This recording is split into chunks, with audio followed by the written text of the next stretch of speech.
নমস্কার। আজকে মঙ্গল গ্রহ নিয়ে আলোচনা করব। মঙ্গল গ্রহ এই মুহূর্তে বসে আছে আপনার কুম্ভ রাশিতে, রাহুর সাথে জুতি তৈরি করে।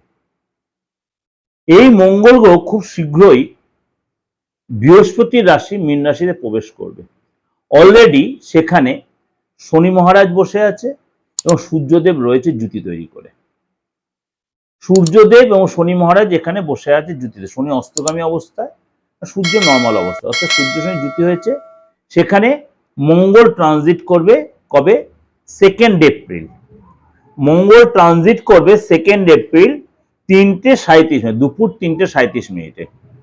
দুপুর 3:37 2 এপ্রিল মঙ্গল ট্রানজিট করবে মীন রাশিতে, অর্থাৎ সেখানে শনির সাথে জুতি তৈরি। কতদিন থাকবে?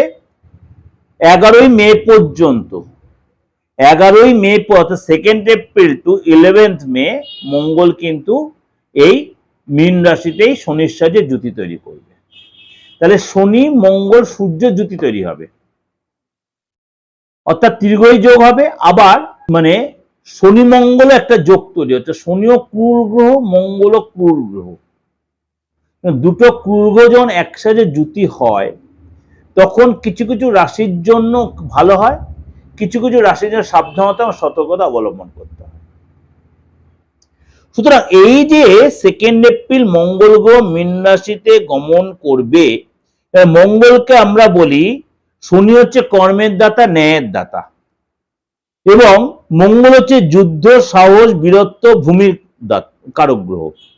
শনি ও মঙ্গল উভয়কে আমরা অশুভ গ্রহ বলি, এবং এই দুই গ্রহ একই সাথে জুতি তৈরি করবে বৃহস্পতি রাশিতে, তখন কি এফেক্ট হবে বিশ্ব সংসারে এবং 12 রাশির উপরে। মঙ্গল এবং শনির সংযোগে মানে দেশে, বিশ্বে, সব জায়গায় তার কিন্তু একটা প্রভাব পড়বে। এবং সেখানে কিন্তু এই যে যুদ্ধের সিচুয়েশন চলছে, মঙ্গল রাহু কম্বিনেশনটা একটা কিন্তু তার বিশাল ভাইটাল পয়েন্ট। মঙ্গল যখন রাহুতে সরে যাবে তখন কি এফেক্ট? তখন যুদ্ধের পরিস্থিতি আস্তে আস্তে হালকা হবে, এবং এই যে একটা মানে চাহিদার জায়গা তৈরি হচ্ছিল তেলের বা গ্যাসের, সেই জায়গাটা আস্তে আস্তে অনেকটা নর্মাল হবে, এবং আস্তে আস্তে দেখবে অনেকটাই পজিটিভ দিকে আসবে। মানুষের মানে মানে এই হাহাকার ব্যাপারটা অনেকটাই কমবে, জ্বালানির যে হাহাকার ব্যাপারটা অনেকটাই কমবে। এবং এই সময় কিন্তু কারণ মীন রাশিতে জলরাশি, সেখানে মঙ্গল যাচ্ছে, অনেকটাই তার প্রভাবটা কমে যাচ্ছে।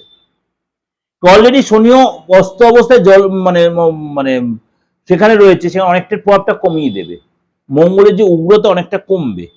এবং এখানে কিন্তু অনেকটা আপনার দেখা যাবে ঘূর্ণিঝড় বা আপনার ধরুন জল সম্পর্কিত বা মনে করুন একটু মানে ফ্লাড, এই ধরনের কিছু একটু হতে পারে, বাট গরমটা বেশি পড়তে পারে।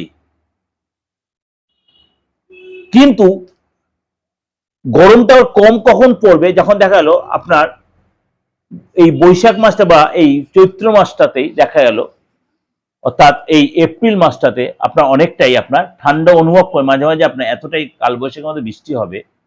শনি মঙ্গল একটা প্রলয় সৃষ্টি করার মতো। শনি মঙ্গল যখন জুতি তৈরি তখন একটা প্রলয় সৃষ্টি হয়, অর্থাৎ যুদ্ধের একটা বাতাবরণ তৈরি। যুদ্ধের মানে মেন যে আমাদের সামাজিক সিস্টেমে যুদ্ধের একটা পরিবেশ রয়েছে, সেটা হচ্ছে অনেকটা হালকা হওয়া একটা পরিবেশ তৈরি হবে। এই যে মীন রাশিতে যে পড়বে মানে মঙ্গল যে এন্ট্রি নেবে, তাহলে 12 রাশির ক্ষেত্রে এবার কি প্রভাব বিস্তার করবে? কুম্ভ রাশির ক্ষেত্রে আপনার কিন্তু কিছু কিছু ক্ষেত্রে আপনার একটু প্রতিকূলতার সম্মুখীন, আপনার 2nd হাউসে আর্থিক জায়গাটা আপনার একটু চাপ হতে পারে, হওয়া কাজ বিগড়ে যেতে পারে। কিন্তু আপনাকে আর্থিক জায়গায় যদি বিগড়ে যায় হোক, হওয়া কাজ বিগড়ে গেল, আপনাকে কিন্তু লেগে থাকতে, মনে করেন দীর্ঘদিন মার্কেটে আপনি অর্থ পাবেন ভাবছেন, কোনো সময় মুখের সাথে সুযোগ হাতছাড়া হয়ে যেতে পারে, কিন্তু আপনাকে কিন্তু লেগে থাকতে হবে। তাহলে কিন্তু আপনি যতটা পাওয়ার এক্সপেক্ট করছেন ততটা না পেলে অনেকটা আপনি রিকভারি করতে পারবেন, অনেকটা আপনি রিকভারি করতে পারবেন। আপনি লেগে থাকতে হবে। আপনি হয়তো 100% পেলেন না, আপনি 50% 60% পাবেন।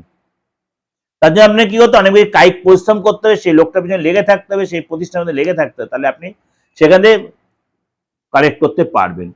এবং আপনাকে অবশ্যই রাগ জেদ কন্ট্রোল করতে হবে। পেটের প্রবলেম, সর্দি কাশির আগুন থেকে সাবধান, জল থেকে সাবধান, এই যে ইনফেকশন, ভাইরাল ফিভার, জ্বর এগুলো হতে পারে। পেটের প্রবলেম, পড়ে গিয়ে চোট, মাথায় কোনো চোট, মাথা যন্ত্রণা, স্পন্ডিলাইসিস, সার্ভাইকাল পেন, এগুলো আপনার বিশেষ করে অর্শের প্রবলেম, পেটের প্রবলেম আপনাকে ভোগাতে পারে। শেয়ার বাজারে আপনি কিন্তু বিনিয়োগ করতে পারেন, কিন্তু অবশ্যই শেয়ার বাজারে না বোঝেন তাহলে করবেন না। যদি আপনার মানে শেয়ার বাজারে আইডিয়া থাকে তাহলে কাছে একটু যাচাই করে তারপরে ইনভেস্ট করেন, তাহলে কিন্তু আপনি ডেভেলপ করতে পারবেন। এবং হঠাৎ কোনো আর্থিক লাভ হতে পারে, আর্থিক যোগাযোগ হতে পারে, একাধিক ওয়ে খুলে যেতে পারে, কিন্তু সেই লাভ দিয়ে আপনি কোথাও ইনভেস্ট করে ফেলেন, কাউকে টাকা ধার দিয়ে, সেই টাকা ফেটে আপনাকে বেগ পেতে হবে। যাই এটা ওভারঅল বললাম। ভালো থাকবেন, ভালো হলে অবশ্যই লাইক করবেন। যোগাযোগ করতে হলে যে কোনো প্রয়োজনে অ্যাস্ট্রোলজিক্যাল তন্ত্র রিলেটেড বা যাদের ডেট অফ বার্থ নেই, যে কোনো ধর্মের যে কোনো সমন্বয়ের লোকে যোগাযোগ করতে হবে। 8910973325 9433960106।